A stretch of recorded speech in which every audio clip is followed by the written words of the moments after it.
Ever since 2016, people have been talking about that we're living in this movie that we're going to talk about. Yep. Which is Idiocracy. For the smartest guy in the world, you're pretty dumb sometimes. This movie came out in 2006. 2006. 2006, terrible year. I've talked about this before. Have you? Yeah, 2006 is one of the worst years.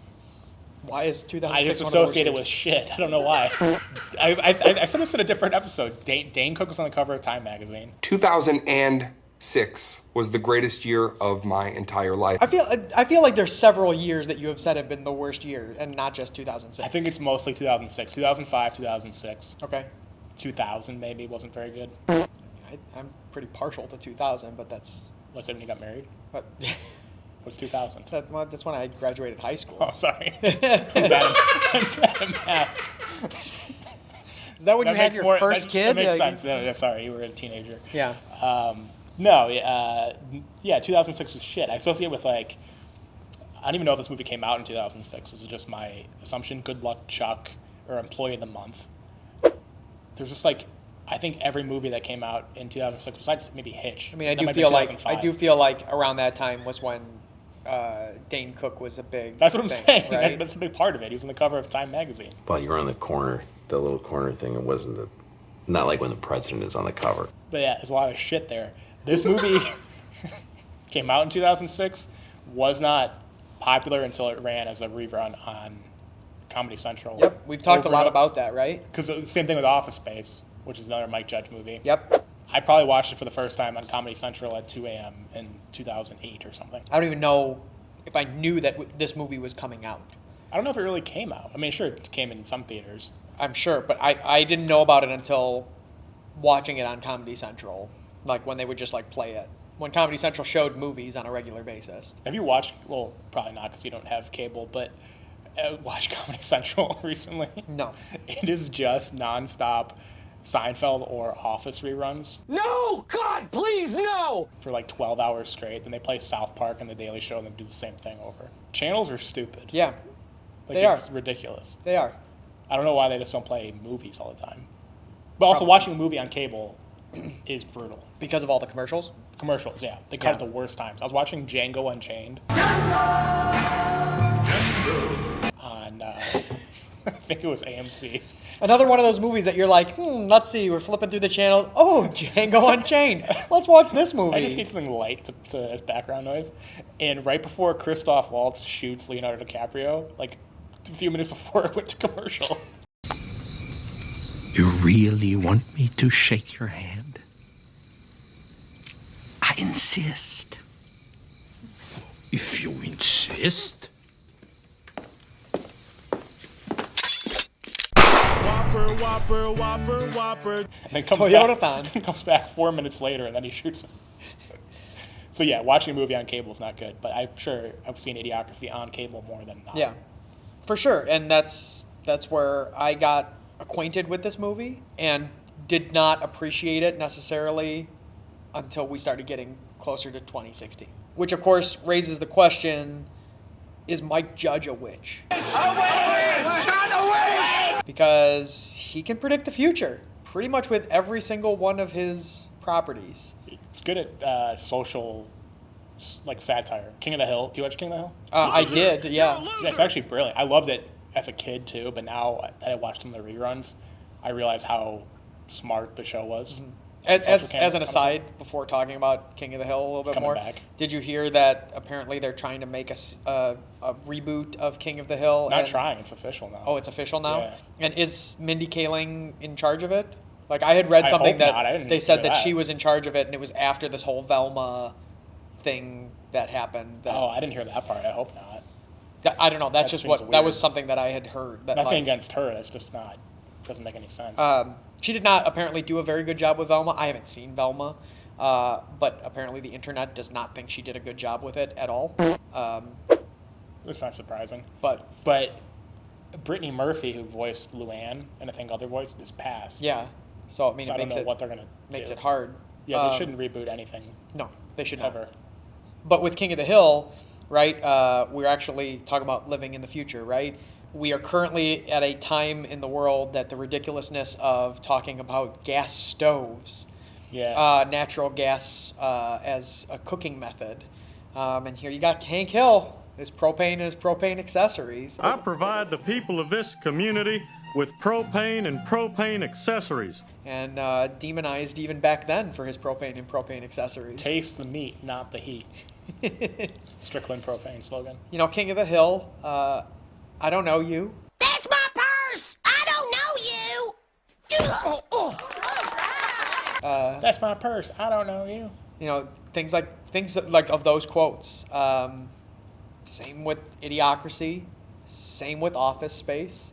Less so with Beavis and Butthead, but Beavis and Butthead was a different type of commentary about, funny enough, right? MTV culture, which it no longer exists. MTV culture is now like stupid reality shows. Yeah, I don't even know what's on MTV. MTV plays movies too. Oh, I mean, that's news to me. I assumed that all MTV played was like Flavor of Love, or was that VH1? I don't know, like the Flavor Flav, I think that was R.I.P. I don't know, I didn't watch it. Whatever, the like him trying to find love or whatever, and then like all of these other stupid ass shows. Yeah, I don't know if they really have original. I watched Mean Girls on MTV recently. I think.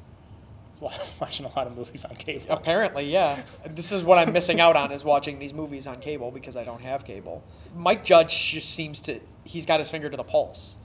And with this in particular, you know, we haven't gone full on Idiocracy. Everybody knows you never go full. Idiocracy, but we're not too far off. Well, it was pushing it when people made the jokes when Trump would do something ridiculous or weird or whatever, and then they point to President Mountain Dew Camacho, whatever. Shit!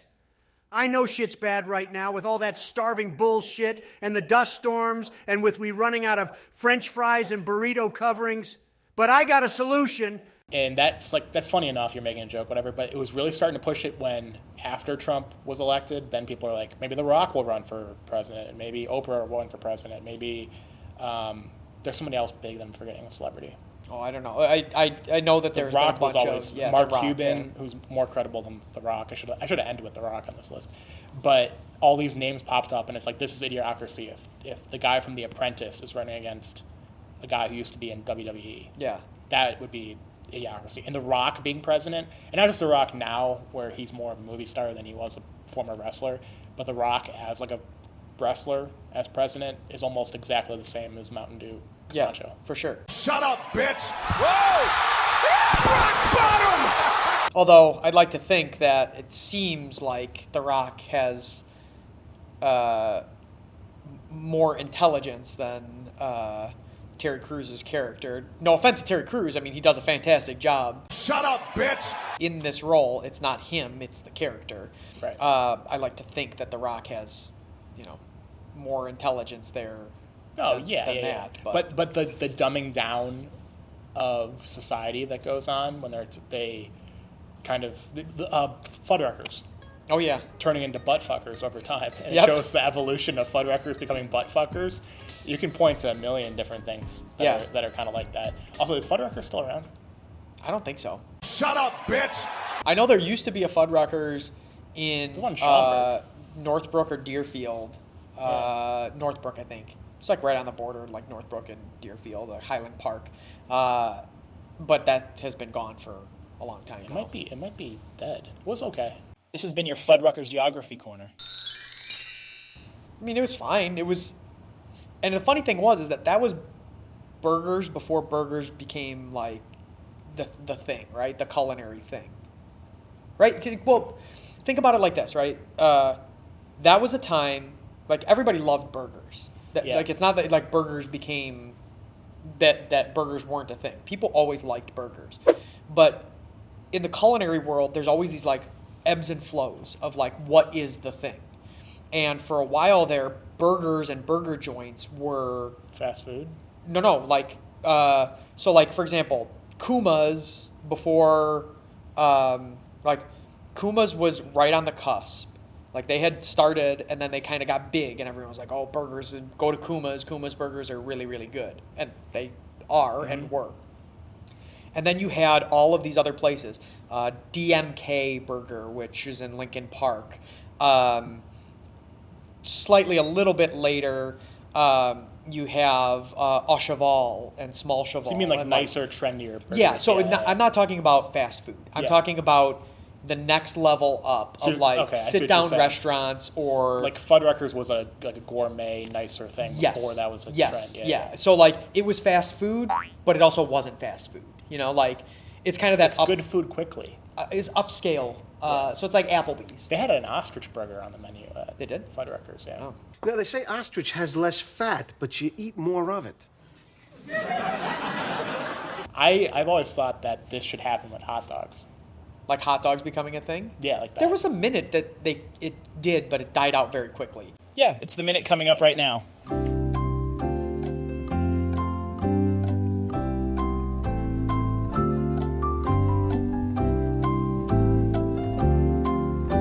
Okay, enough of this shit. So like there was I'm trying to think of the name of the place. It was on Clybourne, just north of North Avenue. It's gone now? I think. I mean, I haven't lived down in that area in a while. We used to go every so often, but they had like gourmet hot dogs with different, like the sausages were actually different types of dog. Like not dog. Yeah, that's what I'm thinking. They were different types of hot dog, and then they had all the different toppings on them too, and so you had like a Sonoran dog, and you had like different flavors that you wouldn't just have a Chicago dog. Yeah. They had that place, and then there was also Hot Doug's, of course. And Doug. Yeah. Which, kind of... So I feel like there was a very short window for hot dogs. I think it can come back. I mean, it certainly could. I've had the idea for an upscale hot dog restaurant for a while. It'd be different kinds of sauce. I have a lot of restaurant ideas. Okay. Do you have a name for the hot dog restaurant?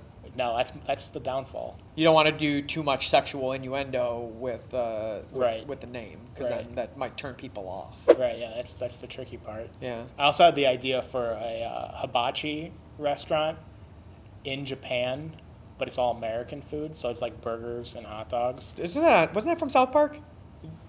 I don't think it was in South Park. There was a Simpsons episode where they go to Simpsons episode, America Town. That's kind of where I got the idea from. Yeah. I can't believe they stuck us at Massachusetts. Yeah. And they cooked so there's an American hibachi grill chef, and he's wearing like a cowboy hat and a Yankees jersey, and he's grilling like hot dogs and hamburgers, so it's like exotic and foreign. And we named the restaurant something like Eagle Bar Grill Cowboy or something. Just a bunch of American words mushed together. Like Chinese restaurants are always... There's a Chinese restaurant by my apartment called Hunan Egg Roll King. Okay. I never, if you just pass by, you're like, oh, it's a Chinese restaurant. But you really think about it, those words pushed together make no sense. So you can open a bunch of American restaurants in Asia that are a bunch of American words. Is that like the bad translations of Asian into English, where it's like you see people wearing shirts and it says, something absolutely ridiculous on it? It's like... Same idea. Yeah. So we named the restaurant like... football shotgun pizza puff or something. I don't know. That would be awesome. Endless names. If I was ever in Japan or China and I saw that restaurant, I would go there. Actually, I probably would not, but no offense. Like if I knew you owned it, I would do it. But like I'm not. But maybe the locals might be interested in it, like a greasy spoon. That's what I'm saying. Yeah. Because like I'm sure Japanese people visiting America are not going to go to Benjamin Hanna's. Hi, I'm Benjamin Hanna, owner of everyone's favorite dinner and a show, Benny Hanna. No, that's true. They're not going to go to Benjamin Hanna's. That's like that. I'm sure they look down upon that and think this is stupid. Yeah. So that's kind of the same idea. It's mostly because they just like their dinner. They don't like dinner in a show. How about Benny Hanna, where dinner is the show? Yeah. So, but I think I agree with you about hot dogs, and I think that at some point we need to revisit that again. And I mean, even at Hot Dog Fest. What the hell is this? Can you believe this? They had like alligator dogs, and it's good. Like it's interesting to like change it up a little bit and not just get a Chicago dog every time you're getting a hot dog. Yeah, it's like a sausage place. Yeah, I'd be down for that. Yeah. Yeah. And that's just how but in the movie it devolves. Fuddruckers devolves into butt fuckers, and then Costco It was a joke. Costco was getting huge back then, at that time, like early 2000s. Welcome to Costco. I love you. And the reputation is they have everything, because they do have everything. And you can go and you can have lunch there, and you can get gas, and you can buy a 47-pack of water and whatever. Like, they just have everything you could possibly need in bulk. And the joke there was that it evolved so much that it became a college. And I think that hit home in 2006 when Costco was like really blowing up. I don't know what year Costco started. It started significantly before that. I think in the 80s, probably. Oh, really? Okay. It was smaller. It was out west. I mean, you know me and my love of Costco. I love Costco. You know me and my love of quotability, and put the two together, you've got this movie. And I've said it on here before, and I'll say it here again. Every time I go to Costco, I go to the self-checkout lane just because I want to just do it myself because I get it done a lot quicker. And at the end, the machine says to me, "Thank you for shopping at Costco." And then there's a pause, and it's like, "Grab your receipt." But every time they say, "Thank you for shopping at Costco," I immediately say right back to it, "I love you." Just from this movie. And I swear to God. You're probably not the only one. Well, I might be the only one. Well, when you're there, I'm sure. For you're sure, not in self-checkout, everyone's saying "I love you" to the computer. I would love to know if the people working the self-checkout, because it's the same people every time, and so they know me. How are things going, Mr. Torrance? I love you. I'm wondering if they hear me say "I love you" to this computer, or not, and what they think when I'm saying they're saying "Thank you for shopping at Costco." I love you. It's a popular movie. They might know. They might. What do the people at Costco, when you're leaving and they look at your receipt and they mark it with a highlighter? Yeah. What's the point of that? So I read something about this, and there's a lot of competing theories. One of which is that they're checking to see that the number of things that are on the receipt, they don't look hard enough though, kind of match what's in there. Like it's not like they're sitting there and counting, but they're trying to match it and be like, "Oh, you got 5 things. I've got 5 things. Okay, great. On your way." There was another thing, and I forget what it is now. I had just read about it, that what they're checking, it's less loss prevention and more of counting how many people are coming in and out type of thing. I know they count you on the way in, but then they count you on the way out. But then but they don't have a way of keeping track, because just highlighter. Okay, 1. It's just when you do a tick on something, right? Yeah. Like you're counting how many things, right? You just do a tick. But the customer keeps the highlighter. Yeah, but you're doing it, so you're going, okay, that's 1.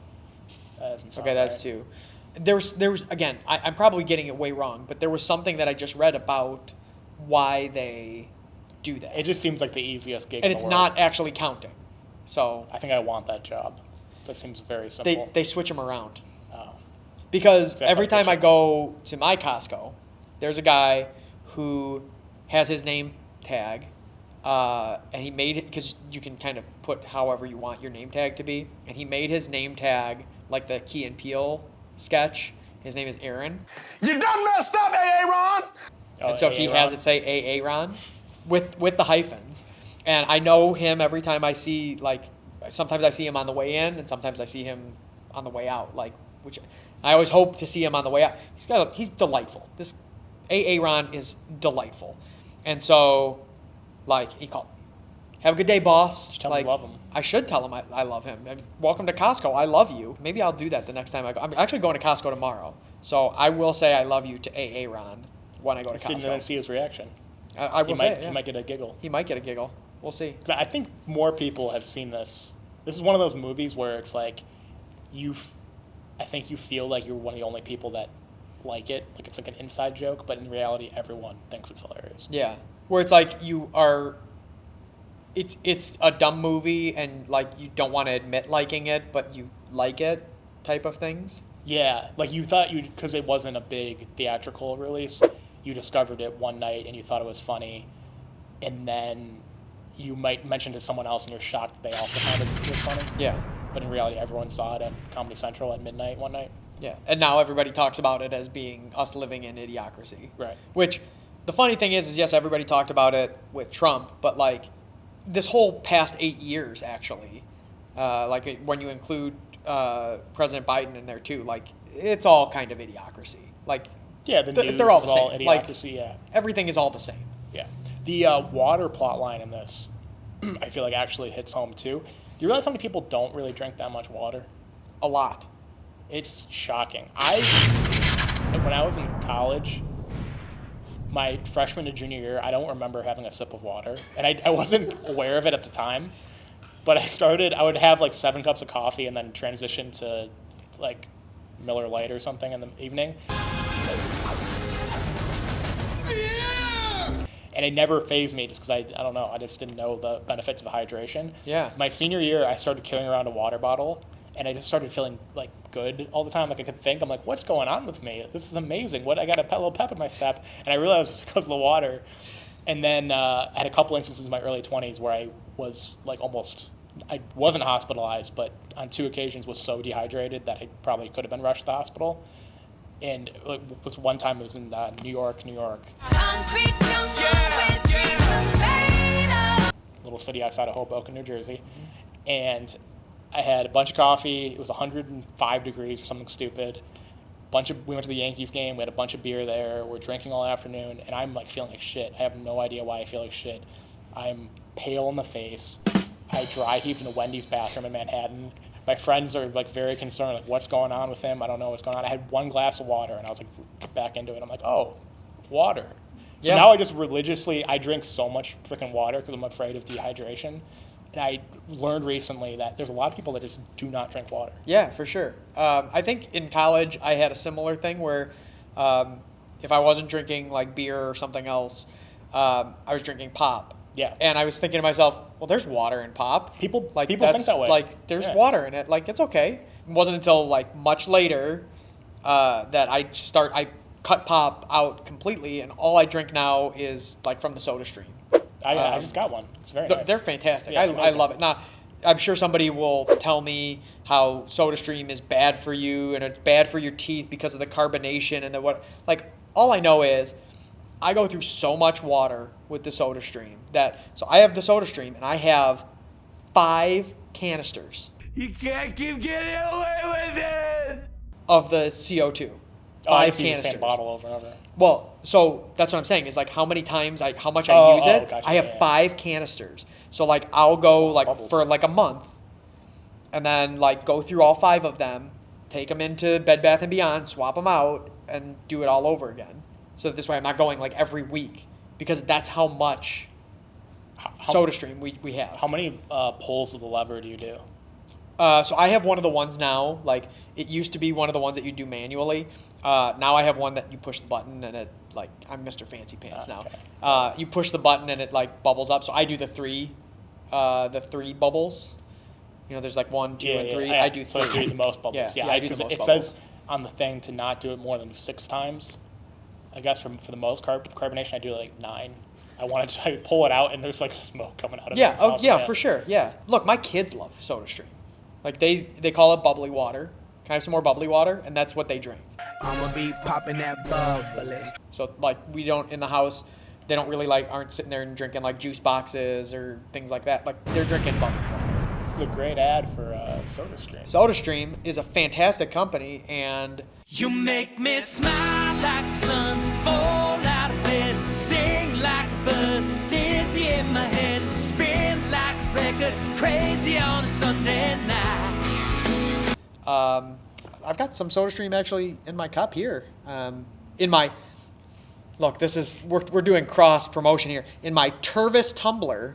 You make me dance like a fool, forget how to breathe, shine like gold, buzz like a bee. I've got Soda Stream water in my Tervis tumbler. So both of these companies are fantastic. I agree. I've never used a Tervis tumbler, but let me extol you the virtues of the Tervis tumbler. They don't sweat. So like I love ice in my drinks, and so I'm a big fan of ice. I know I probably I've been fine when I've gone to Europe and have had beverages there where I would normally have a lot of ice here, but I like cold water. I like cold beverages. That's again, there are probably people on TikTok, the pseudoscience that like to tell me that you're drinking cold beverages that's bad for your body and your chakras and room your temperature water is apparently better for you. Yeah. Whatever. these are the same people that are saying that the Liver King is all natural and no juices or anything like that. Liver King is having about 1 entire testicle a day. I like ice in my cup, and so during a summer day, that sweats, right? Oh, Tervis tumbler doesn't sweat at all. So the ice melts and it's fine, but like doesn't sweat on the outside. And so like even at night, I've got my cup that I put on my bedstand that has ice cold water in it, and I will drink like throughout the night and whatever. Does not sweat, so I don't have to worry about putting down a coaster or anything like that. These cups are awesome. They're fantastic. Good job, Tervis. Tervis tumblers. On the movie. Back to the movie, which we've talked very little about. I mean, I don't have much to say other than it's a cult classic thanks to Comedy Central. Mike Judge is a genius. I don't know, that's pretty much it. I mean, it is very dumb. It's like, it's objectively a very, very stupid movie. But Ow, my balls. Next on the Violence Channel, an all-new Ow, my balls. Yeah. Not now, I'm baiting. It is the smartest stupid movie, though, or the stupidest smart, whatever you look at it. I mean, he made a career of that. Yeah. Like, it's a think about Beavis and Butthead, very right? dumb, yeah, Everybody but was like, smart. Beavis and Butthead is so stupid, this is awful, but like, it's actually kind of smart when you look at it from the perspective of parody. Yeah, that's the best thing I can say about the movie and him as a compliment, is it's really smart, stupid stuff. Yeah, for sure. I just have one more thing before we get to the rating. In this movie, the Mike Judge with the casting director and the costumer were trying to pick footwear for this movie. And so they were like, we want something that looks so ridiculous and is outrageous and nobody would ever wear. And so they're like, but we also need to save some money on this because like they actually didn't have a big budget. And so they were trying to figure out what it would be and what would be something that like could possibly become popular in the future. And they had this company that reached out to them and was like, we'd be happy to have you use our product in your movie. And so they used it because they saved money, and they're like, there's no way this company is going to survive and is actually going to make it. What was that company? Crocs. Crocs, I knew it, yeah. And they blew up. Like, shortly after this movie came out, this Crocs blew up. Did you wear Crocs? I've never worn Crocs. Me neither. I've heard that they're very comfortable. They don't look comfortable. They don't look it, but like, apparently they are very comfortable. My kids have some Crocs, but somebody had said they're like, Crocs are actually really comfortable. Like, you got to get a pair of Crocs. I didn't know people even still wore them. I thought they had like a moment where they do. Were big. Yeah, they still do. Huh. And there's a subculture for kids in particular. I know this because of my daughter, where there are, like, I forget what they call them, like gems or something like that. They're not actually gems, but they're like little plastic things that go into the like holes of the Croc, and they're like you used to have those bracelets that would have like dangles on them or whatever. They're like those pieces of flair. Yeah, for your Crocs. Exactly, pieces of flair for your Crocs.